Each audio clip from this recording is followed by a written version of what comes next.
everywhere, GBS.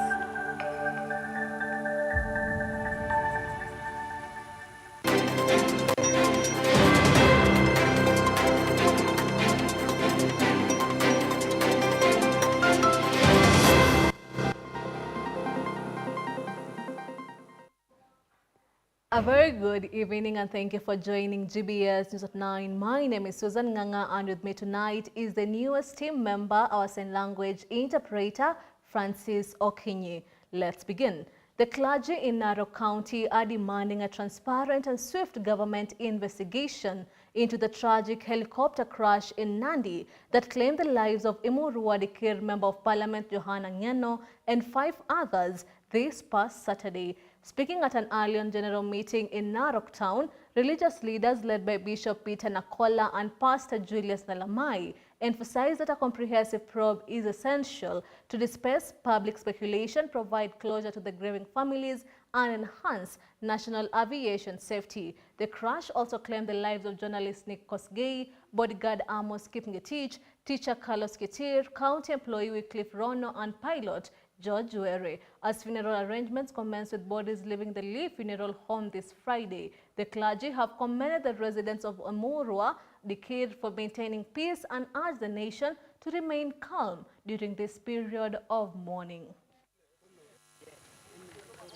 Nataka pia niseme kwamba taifa nzima tuwe na utulivu. Tuliona kupitia media hii jambo la ndege ikilete hiyo accident, ikipiga miti. Tunaomba kwamba kama kuna jambo lolote lile ambayo mtu yote angeshuku, serikali na taifa wanaweza kushughulika kuhakikisha kwamba hii ajali ilikuwa natural, ili kwamba kuwe na utulivu na amani katika taifa. Tukielewa ya kwamba kuna jambo la kisiasa, tunaomba jamii na wakazi wote wa Narok tukubali tukae kwa amani, na wakati kiongozi huyu analaswa tumbe heshima ya mwisho, na hata jamii na watoto wake wote. Jambo la janga ni jambo ambalo hakuna mtu ana uwezo ya kuzuia. Sisi wote tutaondoka katika dunia hii. Kwa hivyo muweka amani na utulivu na heshima ya huyo kiongozi. Jali kulikuwa na Wakenya wengine 5 waliopoteza maisha, na vile tunaomba pole jamii sao. Mioyo yetu sinaenda kwao na maombi zetu kwa wakati huu wa huzuni mwingi. Mungu awafariji jamii ya Kenya. Kenyans can expect steady fuel supply for now, even as the fighting in the Middle East raises concerns over global oil markets. This is according to the government of Kenya that says the country has enough petroleum stocks and planned imports to avoid immediate disruption. However, with oil prices already rising and shipping routes under threat, there are growing concerns about what this could happen for pump prices in the coming weeks. Let's have a look.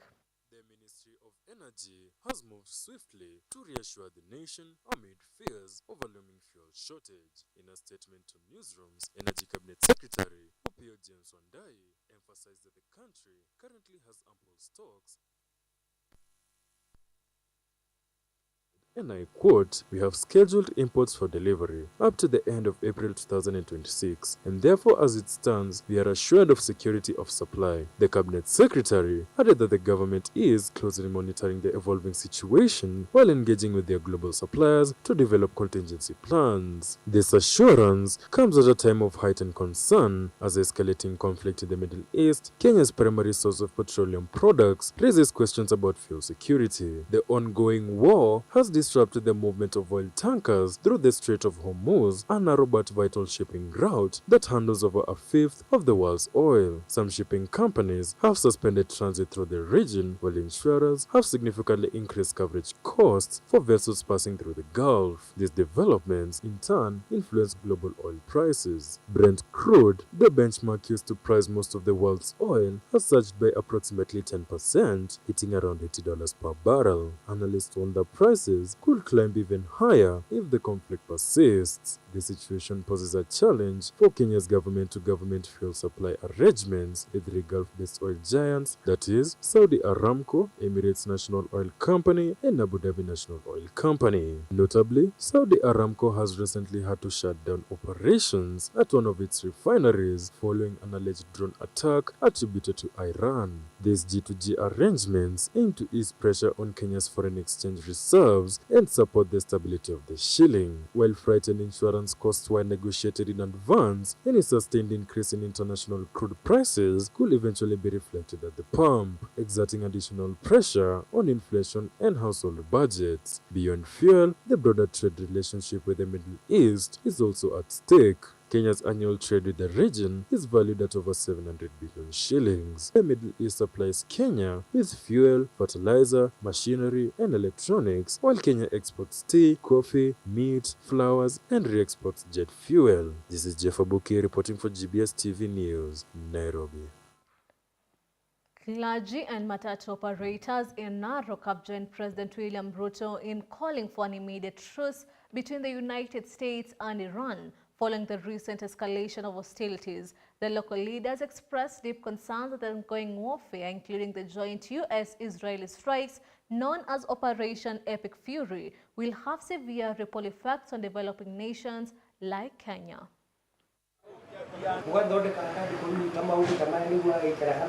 Kama watumishi wa Mungu, kwa niaba ya watumishi na maaskofu, ni ombi letu kama hawa viongozi wanaoshagia haya maneno, hata kama kuna kule kupimana nguvu, tungeomba sana wafikirie juu ya mataifa yale yanakuwa, mataifa yale yako chini, na zaidi sana kama watu wa Kenya. Sisi Kenya mara mingi tunatumia vitu nyingi kutoka huko, mafuta, vyombo mingi, mnajua huko ndiko tegemeo letu. Na wakati kama huu, mandege mingi, safari nyingi zimesimamishwa. Na wakati zimesimamishwa, itatuadhiri hapa mashinani.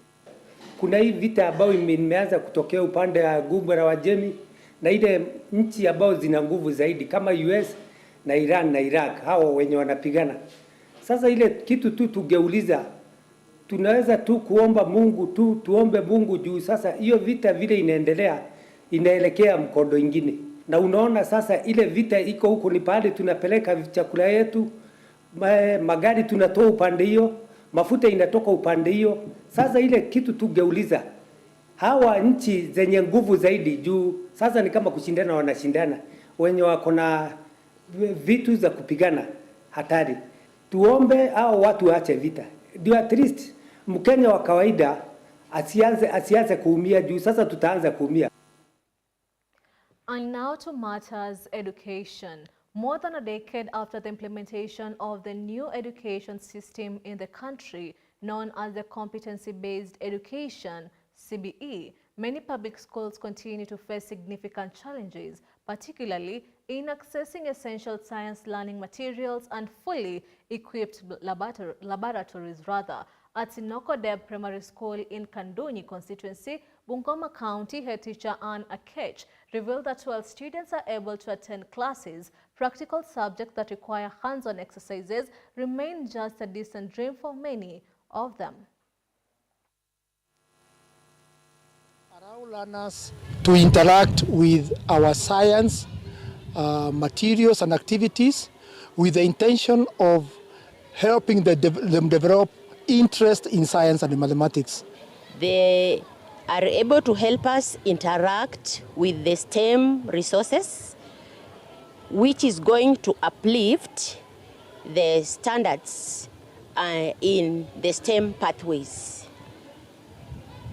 I'm happy that my teachers have also interacted with the resources because some we have, some we don't have. But now we are going to know the right things to make sure that are available at school. The children are also happy because I've seen the way they're behaving after interacting with the semester team. So we really thank God and hope that this practice is going to continue. Changamoto iliyoko nafikiri ni vifaa naitwa internet hatuna internet katika shule yetu, hatuna vifaa vya kompyuta ambayo inaweza tumika katika mafunzo. Kwa hivyo labda kupitia serikali inaweza tusupport, tupate kompyuta, tupate internet ili tupate kusaidia wanafunzi hao. And now to matters health. Some patients who visited various public hospitals in Kericho County for treatment have called on the government to ensure that the SHA health insurance system is functioning properly, as they have been forced to use their own money to pay for medical services. Judith Bill, who sought treatment at Kericho County Referral Hospital, says she has been stuck in long overdue queues because the SHA health insurance system is not working. Hatujui mbona serikali ilitupea hii SHA na haifanyi. Tukienda scanning, tukienda maneno ya matibabu na maneno ya lab, tena tunaambiwa wanataka hawalipi, hawajalipa SHA. So hatujui ni kwa nini tumelipa SHA lakini haifanyi kazi. Tumekuwa na tukio hapa Kapkate, tumekuwa na shida ya SHA tangu jana hadi leo. Leo tumekuwa na shida ya SHA tangu asubuhi saa 1, lakini ilipofika wakati wa saa 4 ilikuwa imeanza kufanya vizuri. The Cabinet Secretary for Water, Sanitation and Irrigation, Engineer Eric Buga, has announced a major government initiative to construct dams nationwide funded through the National Infrastructure Fund. Speaking in Kuria is during the commissioning of the Nyamache Water Supply Project, the CS explained that these reservoirs are intended to caution farmers against increasingly unpredictable rainfall patterns and ensure consistent year-round food production, in addition to launching the Ntimaru Water Supply Project and a rainwater harvesting system at Kwingame Primary School. Engineer Muga issued a firm call for environmental stewardship, urging residents to strictly demarcate riparian land from private property to protect vital water sources from encroachment and degradation. Na serikali ikaona ni vyema tuache kutegemea mvua katika kilimo chetu, na sasa inaunda a funding system, a funding model tunaita National Infrastructure Fund. Tutengeneze mabwawa makubwa zaidi ya 50, tutengeneze mabwawa madogo ya katikati zaidi ya 200, tutengeneze mabwawa madogo zaidi ya 1000. Haya yote mabwawa kunaponyesha tuyatumie kuhifadhi, kuvuna na kuhifadhi maji, kwa sababu hatutaki tena kutegemea kuangalia na kutizama juu tukitafuta mawingu ndiposa tuanze kulima. Ukulima wetu uimarike, tulishe taifa. Yale madhara yanaletwa na maji mengi ya mvua yapungue. Tuwe na afya kama nchi, tuwe na shibe, tunawiri. Ile pesa ambayo tunatumia kuagiza vyakula kutoka nchi za nje tusitumie wapi? Hapa. Na mkulima aache kutegemea mvua katika kulima kwake. Na huo mradi unaitwa National Infrastructure Fund. And with that, it is time for us to take a short break. Keep your feedback streaming into social media platforms at GBS TV Africa. The SMS line is always 21144. We'll be right back. My name is Aurelie Nyanchama. I'm 8 years old. I'm a grade 4 student at Waridi Utawala School. When I grow up, I'd like to be a supermodel, a doctor, a dermatologist, so that I can advise little children to deal better with their skin problems. When was the first time ulianza sasa when was the first time you got your first title? Do you prefer painting, drawing, or playing outside? Drawing. Drawing. Oh, you also like to draw? Dear future Aurelie, I'm advising you that to do better on your exams, to care for people, to care about yourself, and do good things. And if you have an opportunity, do it. Any opportunity, even if it's from modeling, dancing, singing, anything.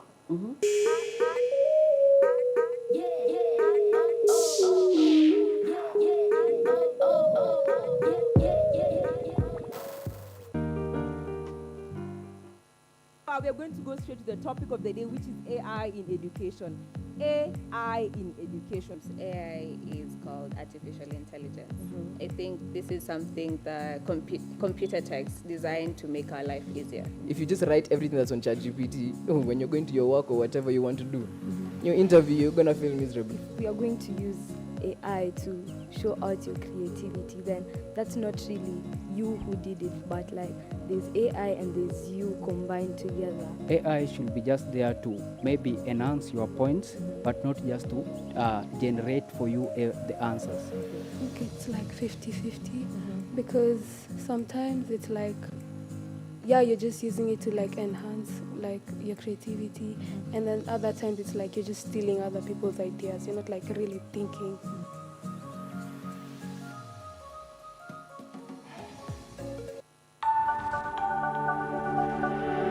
Everywhere, GBS. Welcome back to the Bulletin, and now for sports lovers, it's time for your most anticipated part of the Bulletin, the sports news. Let's get sporty.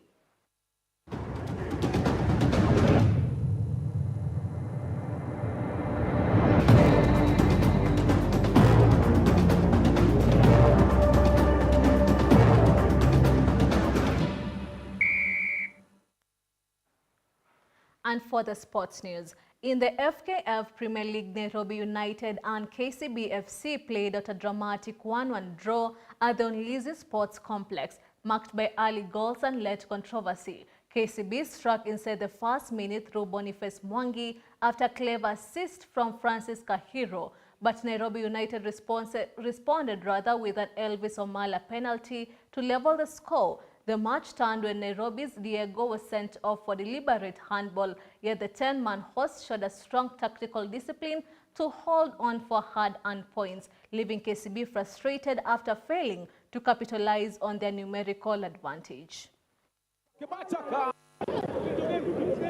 Kusema kweli nashukuru kwa hiyo alama moja. Tumecheza takriban karibu dakika 30 tukiwa na mtu mmoja nje.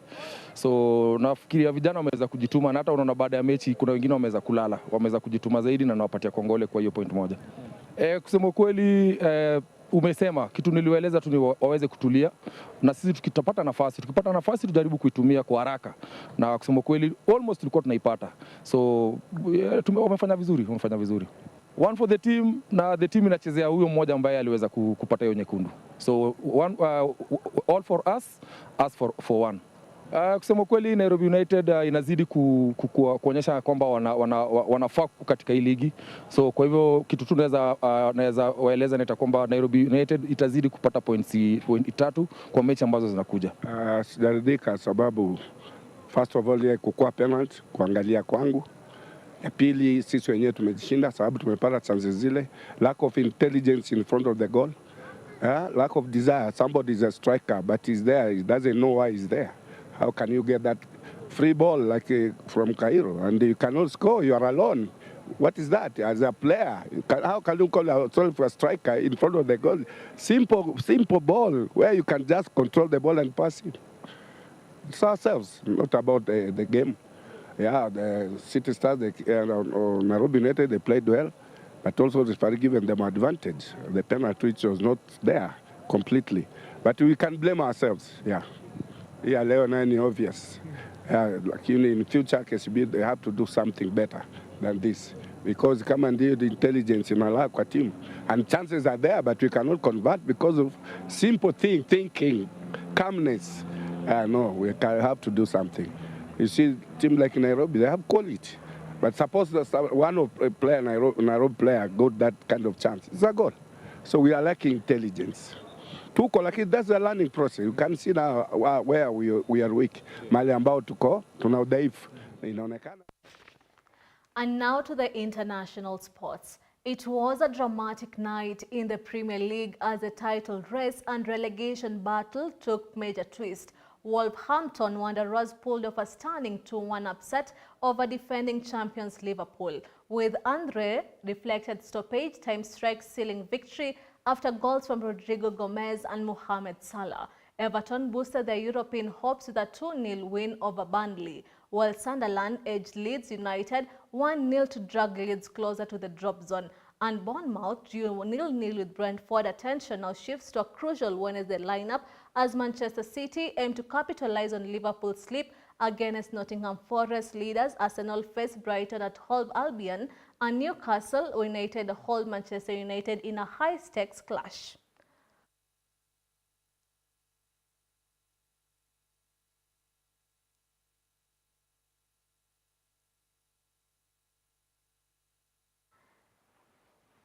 FC Barcelona produced a stirring 3-0 second leg victory over Atletico Madrid at the Copa del Rey semi-final, but fell just short of a historic comeback after losing 4-0 in the first leg. Teenager Marc Benoit starred with a brilliant brace, while Rafinha added a penalty as Barcelona dominated and pushed relentlessly for fourth goal to force extra time despite the Camp Nou roar and a late all-out attack. Diego Simeone's side held a firm to progress 4-3 on aggregate, leaving Barcelona with a pride but heartbreak.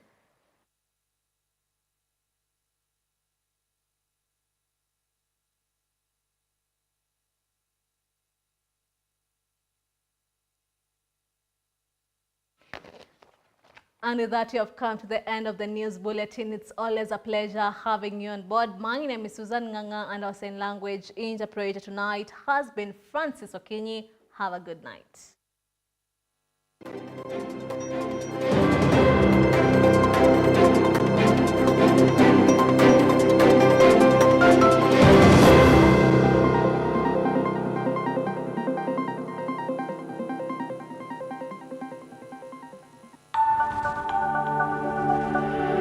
Everywhere, GBS.